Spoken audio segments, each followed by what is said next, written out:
Good day to you and welcome to the last Paddocks video tutorial for 2015. After considerable discussion amongst the Paddocks Club team, we decided that this last video tutorial should concentrate on the type of disruption that sectional title schemes can expect during the holiday season. In this regard, I'm referring to the strong possibility that schemes in holiday locations such as coastal resorts will experience a major influx of holiday makers from late December through early January, and that the increased number and holiday behaviour is likely to cause some disruption and present some administrative challenges.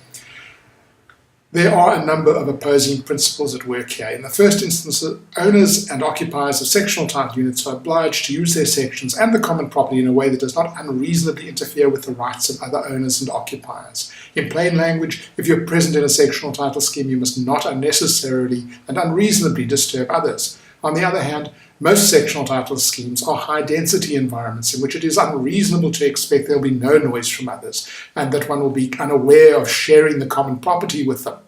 The law requires that co-owners be reasonably resilient to the normal disturbances that arise in the shared use of the environment, and the holiday period is one in which even more latitude is allowed. To be a bit more specific, let's look at parking, use of swimming pools, parties, access control, and holiday letting.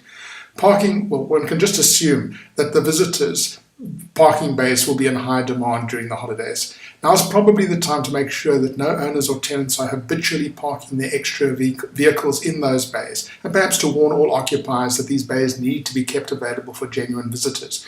The trustees, in conjunction with the managing agent, should decide whether there's a risk of an abuse in this regard, which could cause a problem. If so, now is the time to decide who will be responsible to collect evidence of the abuse and to whom owners should be told to report it for suitable action.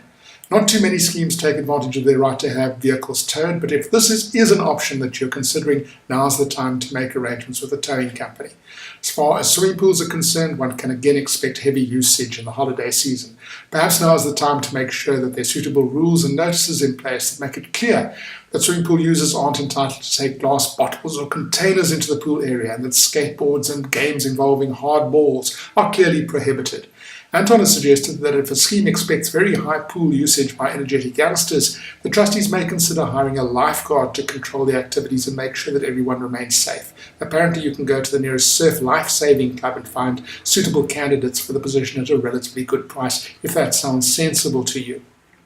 As far as parties are concerned, well, entertainment of all sorts is inevitable during the festive season. If your scheme does have special rules in regard to which hours people can make noise in and when it must stop, then that's the time now to remind people of those limitations. Similarly, it's the time to decide who will be responsible to field complaints and what action will be taken in the event of a serious and ongoing nuisance. Access control is always a problem. Visitors to a scheme very often find complex security arrangements to be a real nuisance, and they find ways to get around them, in the process putting residents at risk. Here again, it's probably a good time to make sure that the appropriate notices are posted and that everybody understands what rules apply. Finally, let's touch on holiday letting. It's probably the most difficult issue because of the very short term during which holiday tenants are in the scheme and the low level of interest they have in its administration. If you know that certain units will be let out, now is the time to make sure that the owners of those units understand that they have an obligation to ensure that even short-term tenants will be their responsibility, and they must make sure that those tenants know the rules and that they abide by them. Finally, the trustees and managing agents must know who will take what action if there is a problem in this regard. Well, that's all the very negative possibilities, but from all of us at Paddocks Club, may you have a wonderful Christmas, a restful holiday, and a most prosperous New Year. Drive carefully, and we look forward to interacting with you in 2016.